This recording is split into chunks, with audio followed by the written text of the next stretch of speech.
काटकर 46% बिहार का भूभाग 79,714 वर्ग किलोमीटर का एक धरती का टुकड़ा मिला है। लेकिन आज हक अधिकार की बात करें तो आप गिरिडीह से लेकर गढ़वा चले जाएं, सिंहभूम से लेकर आप साहेबगंज चले जाएं, आपको यही मिलेगा कि आज भी झारखंड के लोगों का दमन किया जा रहा है, आज भी झारखंड के लोगों का दोहन किया जा रहा है। ये बहुत शर्म की बात है, ये बहुत दुर्भाग्य की बात है।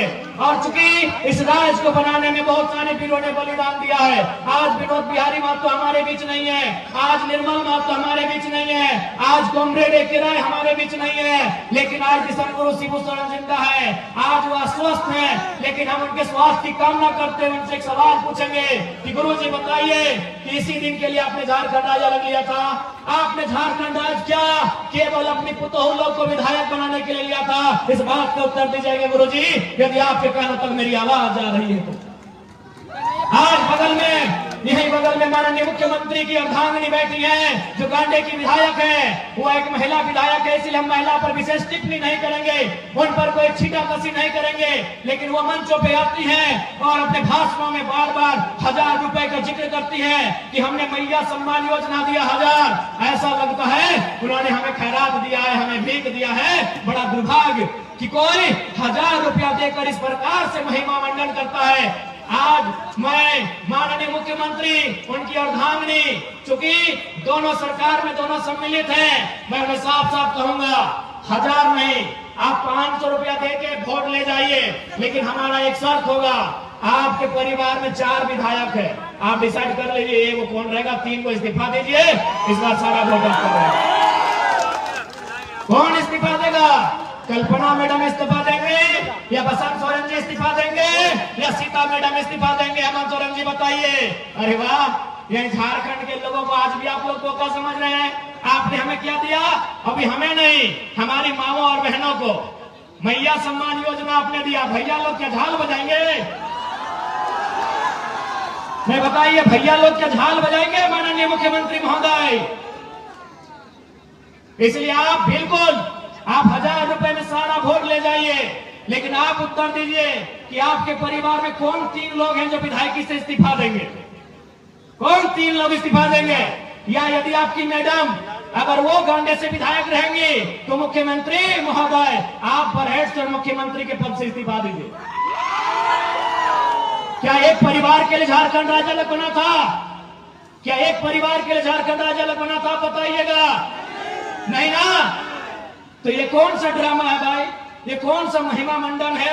आज हमारे राज्य में पलायन बढ़ रहा है, आज हमारे राज्य में बेरोजगारी का दर बढ़ रहा है, आज हमारे राज्य में अशिक्षा का दर बढ़ रहा है, आज हमारे राज्य में मजदूरों की संख्या प्रवासी के रूप में बढ़ रही है, और आप 1000 रुपए देकर हमें अगर बहलाने का कार्य करते हैं तो ये दुर्भाग्य का बात है। और विशेषकर झारखंड के युवाओं, आपको स्पष्ट कहना चाहेंगे, आज देख सकते हैं युवाओं का मकसद होता है कि बढ़िया से पढ़ाई लिखाई हो, अच्छा से कंपटीशन की तैयारी करें और झारखंड की नामधारी परीक्षाओं में बैठे। आज आपको मालूम है सीजीएल के साथ क्या हुआ? मालूम है आपको क्या हुआ सीजीएल के साथ? पेपर लीक का मामला। आज सीजीएल के साथ क्या हुआ? पेपर लीक का मामला। आप सोच के देखिए, सीजीएल की परीक्षा जिसका इंतजार 2015-16 से किया जा रहा था कि नहीं? 2015-16 से सीजीएल की परीक्षा का इंतजार किया जा रहा था।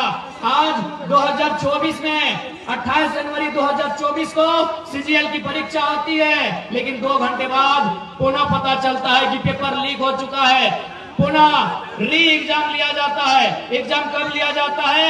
21-22 सितंबर को लिया जाता है। पुनः री एग्जाम में भी पता चल रहा है कि पेपर लीक किया जा चुका है। ऐसे में आप तमाम केवल नौजवान पढ़ने वाले छात्र नहीं, अभिभावक, माताएं, हमारे तमाम अभिभावक, आपको भी गुस्सा आना चाहिए, आपको भी गुस्सा आना चाहिए कि आपने इन सरकारों को क्यों चुना था। आपको मुख्यमंत्री के साढ़े सुदीप सोनू से सवाल करना चाहिए कि आपको हमने सत्ता में क्यों बैठाया था? सीजीएल के पेपर लीक करने के लिए नहीं बैठाया था। नहीं किया।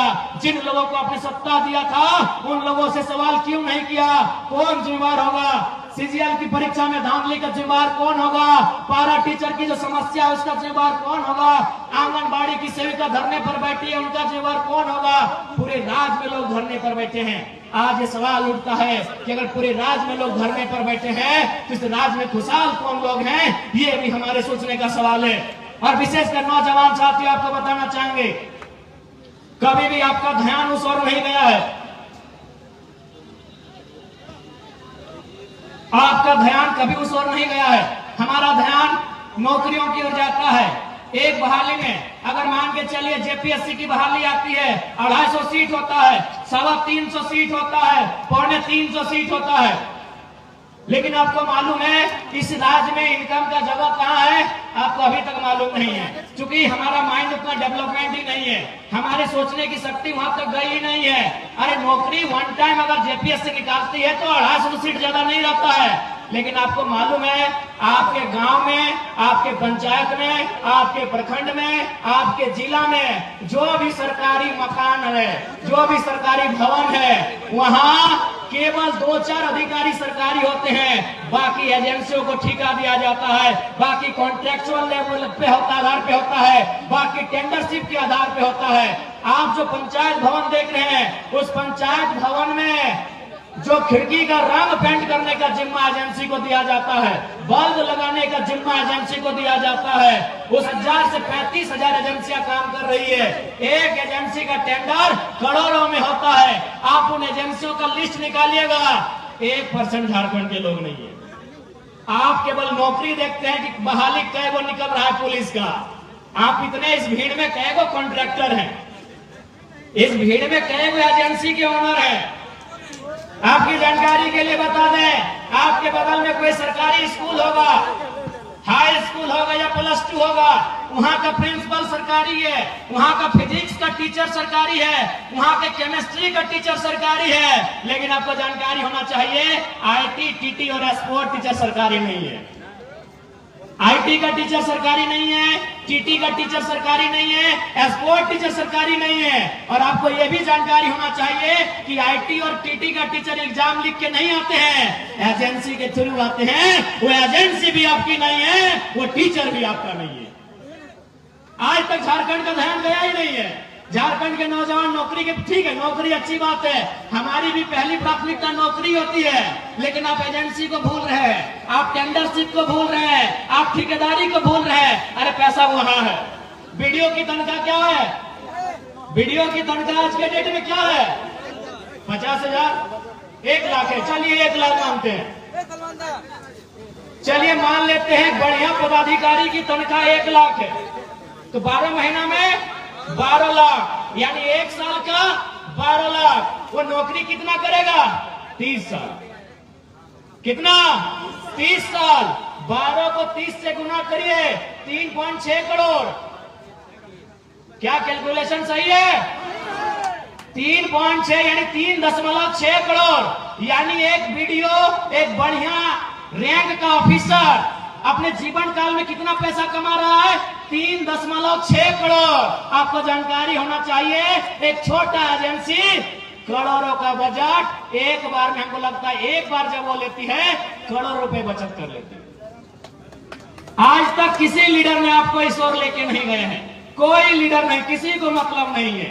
आप कहीं चले जाइए, आप अस्पताल में चले जाइए, स्वास्थ्य केंद्रों में डॉक्टर सरकारी हो सकता है, डॉक्टर सरकारी हो सकता है, वॉचमैन सरकारी नहीं है, जो गार्ड है वो सरकारी नहीं है, जो सफाई कर्मी है वो सरकारी नहीं है। वो कहां से आते हैं? परीक्षा लिख के नहीं आते हैं, वो एजेंसी के माध्यम से आते हैं, ठेकेदारी के माध्यम से आते हैं, कॉन्ट्रैक्ट बेसिस पे आते हैं।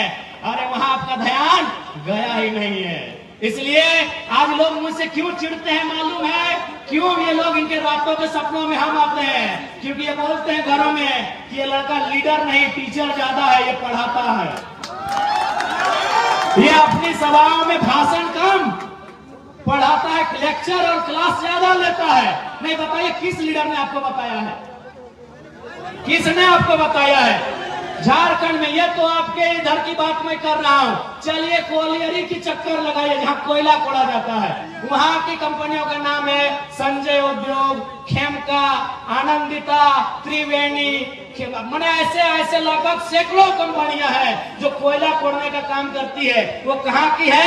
हैदराबाद की है, इलाहाबाद की है, पटना की है, कलकत्ता की है, गुजरात की है, महाराष्ट्र की है, चेन्नई की है। आपके गिरिडीह और रांची की एक भी नहीं है। इसलिए यदि हम लोग सरकार में आते हैं तो सरकारी नौकरी तो छोड़िए, एजेंसियों में भी 75% झारखंड के लोगों को प्रमोट करेंगे। झारखंड के लोगों को 75% प्रमोट करेंगे। और आपको मालूम है सरकार क्या चीज है, आपको मालूम है। उसके बाद चूंकि ये लोग ये तर्क देते हैं कि भारत के संविधान में कहीं इस बात का जिक्र नहीं है कि हम किसी को जाति के आधार पे, धर्म के आधार पे उनको नौकरियों में आने से रोके। सही बात है। भारत के संविधान आर्टिकल 15 और 16 को पढ़िएगा, उस आर्टिकल में कहीं इस बात का जिक्र नहीं है। वहाँ क्या लिखा है कि हम किसी को धर्म, जाति, लिंग, मूल स्थान, जन्म स्थान इत्यादि के आधार पर भेदभाव नहीं कर सकते हैं। लेकिन ध्यान रखिएगा, वहाँ भाषा का जिक्र कहीं नहीं, हम भाषा के आधार पर रोकेंगे।